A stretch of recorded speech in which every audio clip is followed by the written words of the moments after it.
Welcome to Something to Talk About from the Bainbridge Island Senior Community Center. I'm Reed Price. I'm the director of the Senior Community Center, and I'm happy to have you here. Today, we're going to be talking about affordable housing project that the city is working hard on called the 625 Winslow, which is the property that's right beside the Highway 305 and Olympic Drive and Winslow Way. And we've got folks here from the city manager, and a representative from the development group that's helping the city think through what the next steps are. So we'll get to that in just a second.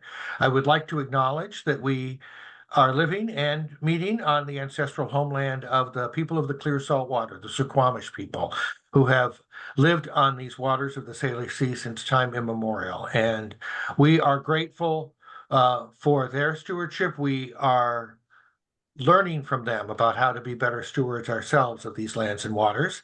And so we just want to acknowledge that. Also, Fieldstone Communities of Bainbridge Island sponsors Something to Talk About on the um, Bainbridge Island Senior Community Center, and we're grateful for that. They offer independent living, assisted living, and memory care up on Rolling Bay. To find out more or to be treated to a free lunch or dinner, you can call Celia or Jamie at fieldstonecommunities.com. The phone number 206-594-1010. So to start us off, I hope Blair King, who is the manager of the city of Bainbridge Island, can kind of set the table a little bit about where we are and what we're, as a city, um, trying to do. So thank you, Blair. Oh, sure. Thank you, Reed. And I want to make sure that I acknowledge Sharon Lee, the Executive Director of Low Income Housing Institute. And I'll explain who Low Income Housing Institute is and why they're here. But as briefly as I can, in about 2022, as we were preparing to complete the new police and court facility, the Ted Spearman Justice Center, the city council has provided the proposition, what do you want to do with the property that the police station occupied? And there were a variety of options discussed. And the city council unanimously said, we'd like to see that property used for affordable housing. So we explained that if we want to do that, then probably what we would do is the city would make the land available and we would look to partner with a affordable housing developer to develop and operate an affordable housing project at scale. And scale is important because of the desire to leverage our property and to build a financially feasible affordable housing project. We went through a process. We got a very good response from the affordable housing development community. And using a committee, we selected Low Income Housing Institute to recommend to the city council, which the city council approved, that we enter into a development agreement with LIHI. And we are currently in the process of negotiating that development agreement. We showed the council the first pass of what's being planned, and I would probably defer to a little bit to Sharon Lee to discuss that. But it is intended to be a project that fits with the zoning designation that is on the site now with a few modifications.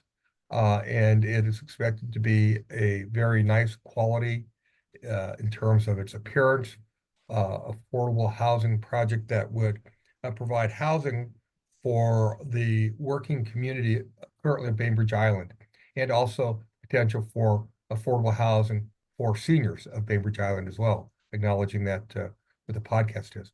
And with that, I think I'll ask Sharon to comment about who LIHI is and how they see this project moving forward. Thank you. I'm Sharon Lee, and I'm the Executive Director of Low Income Housing Institute, or LIHI for short, LIHI. Thank you. We enjoy working with Blair, the city manager, as well as the council and the selection committee. And we're very happy to hear that there's support on Bainbridge Island for affordable housing. And we think the site is ideal to do a mixed use with residential on top and some type of mixed use commercial community use, community benefit use on the first floor. And then there would also be parking.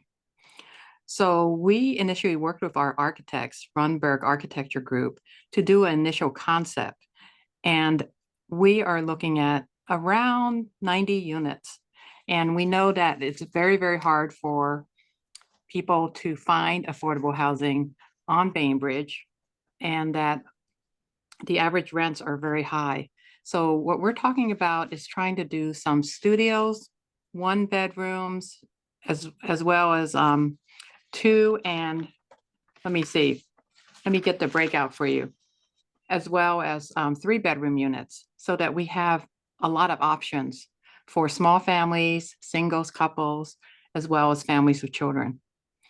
We were also proposing maybe some live work space. The site is in the sort of the creative district that can support, I think, a mix of small businesses or artists that can also live in the building. And it's right along a corridor that has been partially developed with some commercial space. And it seems to me as though when I was looking at those concepts, the idea of having activity on both sides of the street might vitalize that area a little bit as well. Right. And then the zoning height right now is 45 feet. And we are looking at building within the 45 feet to the flat roof, and then there's parapet space that might let you go a little higher. And then we're also looking at pretty much structured parking, underground parking. And then what we have are some sketches, initial sketches, that show a lot of like landscape areas bordering the site, and also a public plaza. Oh, there you go. Okay, so that's the parking. That's not too interesting, but that's the parking. But then there's also this site. Let's hold this one. There's the green space as you walk up, and then there's some roof decks on the on top of the garage, and then there's a plaza. So when you get to Winslow Way, you'll see a public plaza, and then the idea is to have some commercial space, and then maybe some live work units. And then you can see over to the right, a driveway going down to the parking, as well as entry lobby to the housing. And then you'll see a mix of studio, 1, 2, and 3 bedroom units. So we think this is a great location. And we're hoping that, okay, maybe we should show the next slide. Okay, we can do that. This is the live work unit area. Yeah, and then you'll see there's about 3,200 square feet of commercial, and that could also be subdivided. And we're hoping to be able to, for the live work units, as I said before, support local artists and small businesses. And, there's some opportunities to like meet with the community and look at what would be good for the commercial space. Yeah, so this starts to actually put some examples on the table. There's been a lot of concern in the community that that's a very busy intersection, that there's a lot of traffic when the ferry comes and goes. You've thought about that, I'm sure, and trying to think about, for example, I see the entryway is basically off of Winslow Way. You're not trying to interact at all with the ferry, which is 305 and Olympic. Could you say anything more about that, thinking about that being an ideal situation in your view, even as it is a very busy intersection? Yes, absolutely. Well, we think that this will show a really good pedestrian experience for people going downhill, uphill, and have some beautifully landscaped green space. And then, of course, the corner should be in some ways have a public benefit, like a plaza, like a place. There could be some community gathering that's related to the commercial, related to the creative district, and then the commercial ideally, and then the live work would obviously enter off of Winslow Way. And we think that we are looking for ideas. So if people have ideas and suggestions for commercial, nonprofit, or art-related uses. Let us know. Great. I don't know if there are parts of this, Blair, that you have seen both city staff and the city council be intrigued by. I did hear in the meeting, the study session, there were a lot of questions about that live work concept. Yeah, so again, I think that it's been said before, but we went ahead and tried to create as much space as we could. And the expectation is there'll be somewhat of a hardscape public plaza at the intersection of 305 and Winslow Way there. But then and we've been able to go ahead and assemble a full acre site for this. The site slopes down. And so up on the Winslow Way side, that's be about 45 feet in height. And then there'll be a step down with the underground parking. And we think that there'll be, as we refine the concept, working with LIHI, some public landscape space there along Olympic Way. In terms of the ground floor, and then again, there's first, second, third, and fourth floor is going to be a mix of units, a total of 90 units. All of them will be affordable. The average will be 6% of the area median income based upon family size. And because the zoning contemplated mixed use, we've incorporated commercial. We, with LIHI, we'll be working on the commercial, but it also might be some community space as well. We think about how we would activate that spot with also the live work lofts. You know, we have been working on this project with thinking how this would be paid for. We've targeted this project to be competitive for low-income housing tax credits, something that LIHI is very familiar with and an expert at securing. And we anticipate securing that as one of the principal cornerstones of the revenue needed to build this. And it's affordable housing because it is subsidized in terms of its construction costs. Although it doesn't matter if it's market rate or affordable construction costs, it costs the same. The contractor doesn't care who he's building the house for, he's going to charge the same amount, and labor materials just cost the same amount. Right, So, but the idea of funding sources is where it makes a big difference as to who's going to be living there. that's And right. you say 60, I believe it was 40 to 60% uh of AMI. Is that what which is Yeah, well, sure. Again, LIHI will be managing this, and they will be responsible for qualifying the residents for this. But the average target income will be 6% AMI, and so there may be, because of some changes with tax credit program, there could be some 80% AMI, and then the average would be 6% throughout the 90 units on I average. see. Yeah, and I've recognized that in some of the other subsidized housing in the community, there is that range, and it's more about the idea of what percentage you actually have in terms of rental. Is that right, Sharon? Yes, absolutely. So we are looking at the area median income for Kitsap County is 119,700. Now that is for a family of four at 100% of the area median income. So we're talking about units that are going to be affordable to people who are, ideally 50 and 60% of the area median income. And so let's say if it's a two-person household at 50% of the area median income would be up to 47,900 annual income. Now, the affordable rents, we would also deduct there's a utility allowance, right? So the rents would be lower because you're going to subtract the utility allowance. But the one bedroom affordable rent for somebody who was at 50% of the area median income would be 1,122, and then you minus the utility allowance. But there's a give and take in terms of like when the building will actually be completed. It's going to take a while, as you know, to get permits and to get construction completed. But what we're seeing is that this would work really well in terms of like we did some surveys or looked at average pay for like high school teachers. Are they within 50 to 60% of the area median income? We think that that's one category we looked at.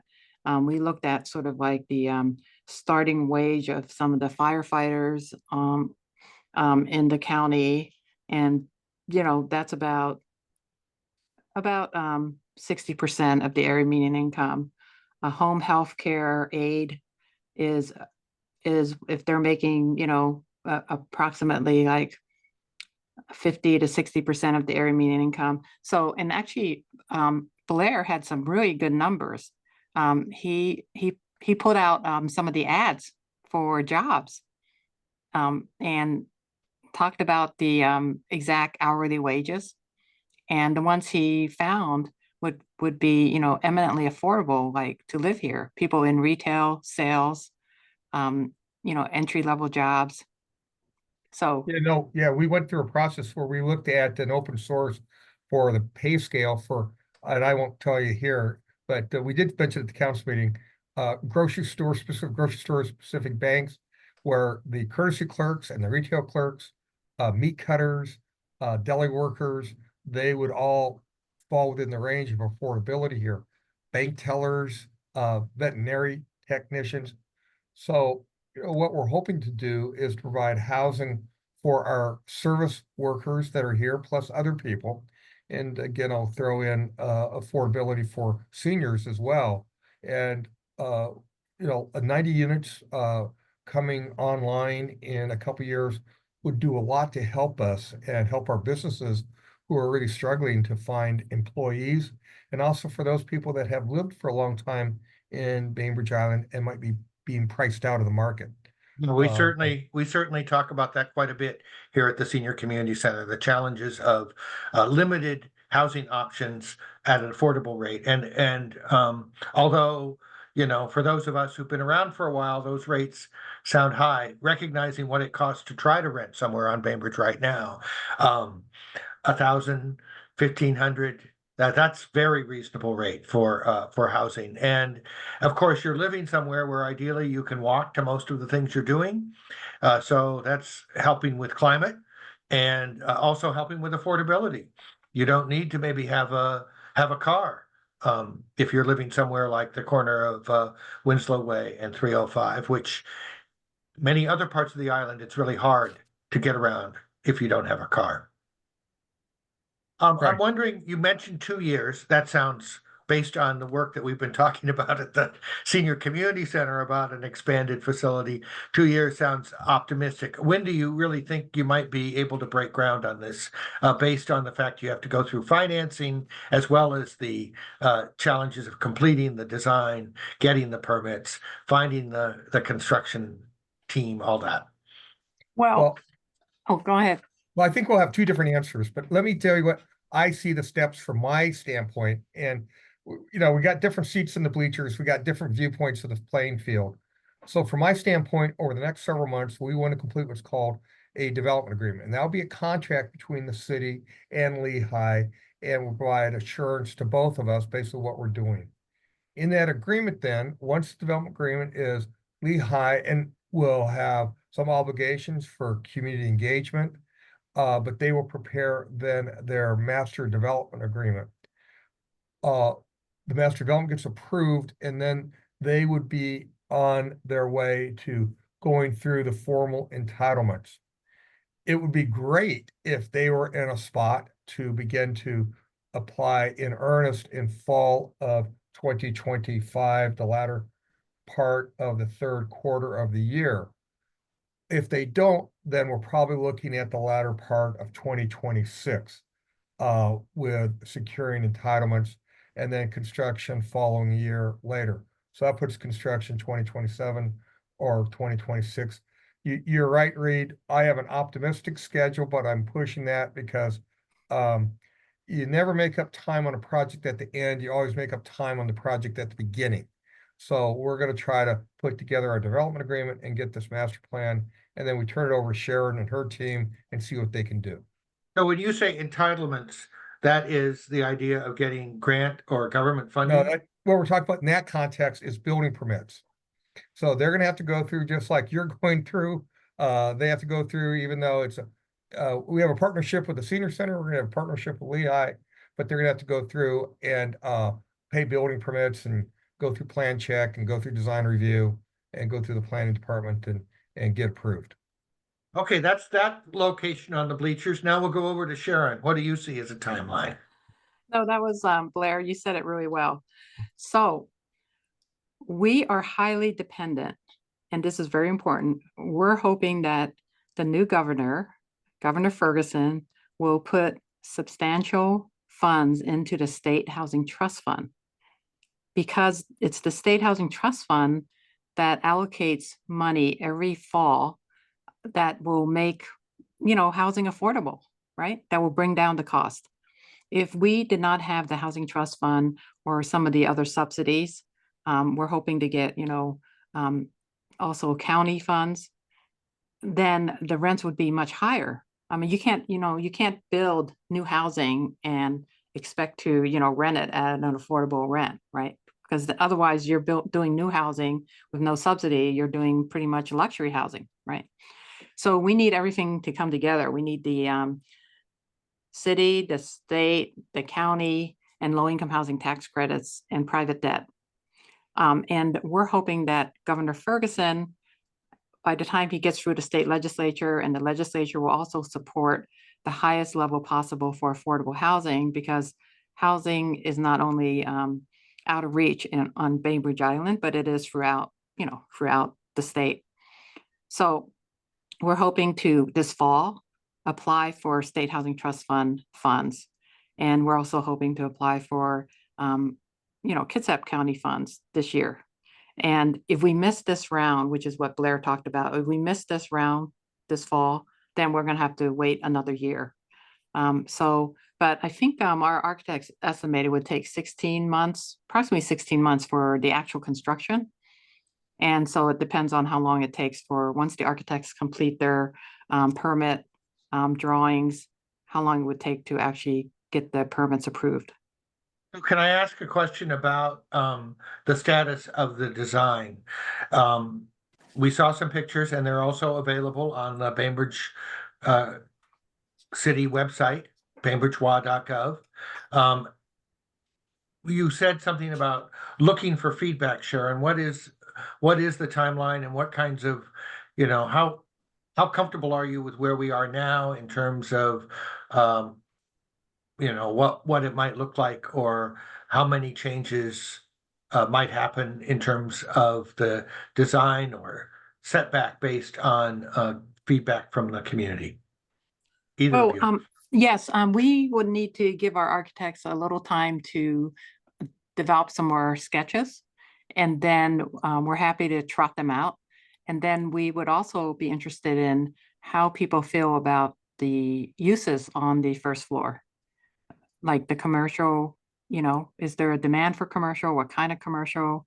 Is there a demand for, live workspace? How do people feel about, what are the range of uses, right? We can, of course, which is what we've done other places, sort of build out a shell, right? And then take it from there. Like we don't have to know exactly what's going to be in there, right?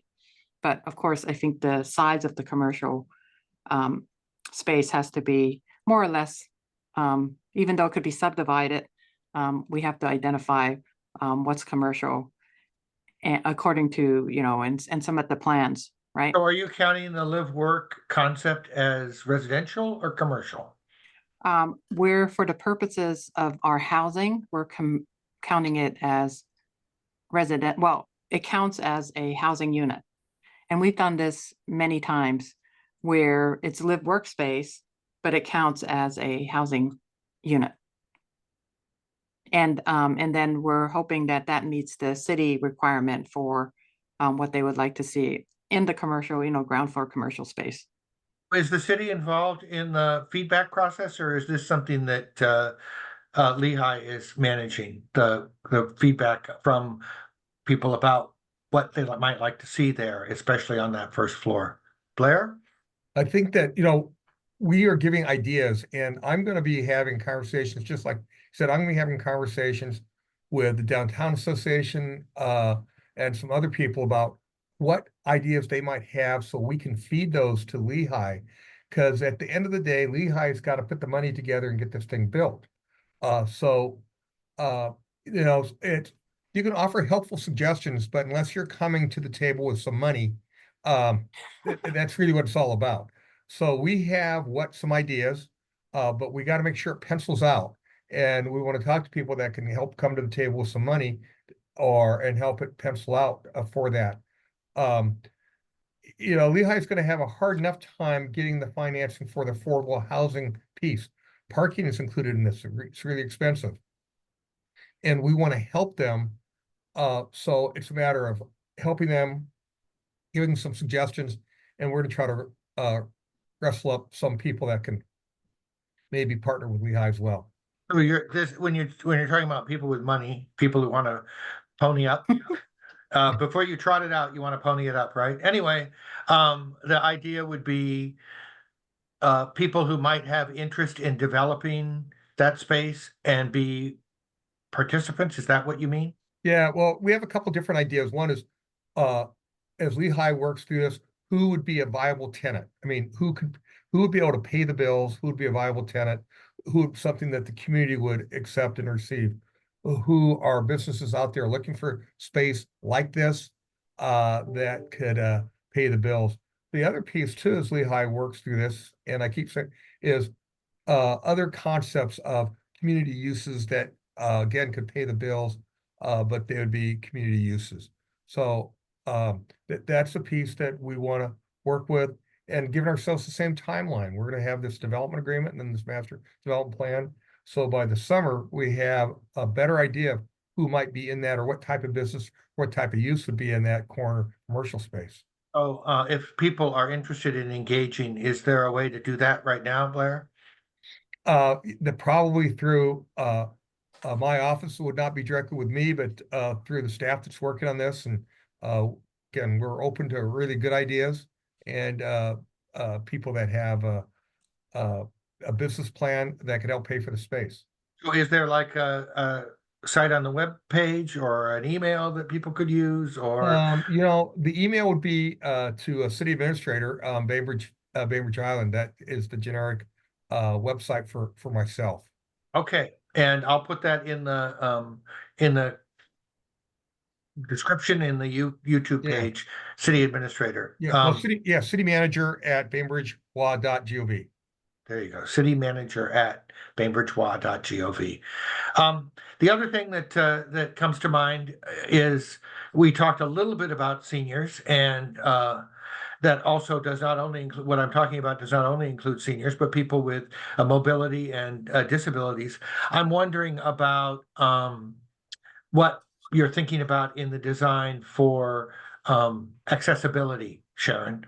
Are there going to be thoughts about how to make some or all of the units, maybe not ADA totally compliant, but thinking about needs for people for whom mobility or other issues might, play into? Yes, absolutely. We've been working with our architects, and they've designed multiple buildings for us, including buildings that are 100% senior. And actually, we're going to start construction on a building that's 90% 90 units. That's 100% seniors. And so, yes, so they're very skilled at making sure that we have meet all the accessibility requirements plus more. I do see on our site plan that we will have parking. Yeah, we have parking spaces that are garaged by the elevator. We have 2 elevators, not 1, 2. And then we will get into more detail about how many units will be what type of accessibility. We're not at that level yet. Yeah, but it's obviously one of the things that I've learned in my little time in thinking about development is, as Blair said, the earlier you think about these things, the cheaper they are. Or affordable might be a more accurate word. A couple of questions coming from folks. One, how would commercial rents compare with other retail rents on Winslow? That sounds like that's one of the questions about what role the commercial rents will play in making this an affordable building. We can answer that. Also, how are you thinking that the live work spaces would be more expensive than other residential rents? Would they still comply with this 60% goal of AMI?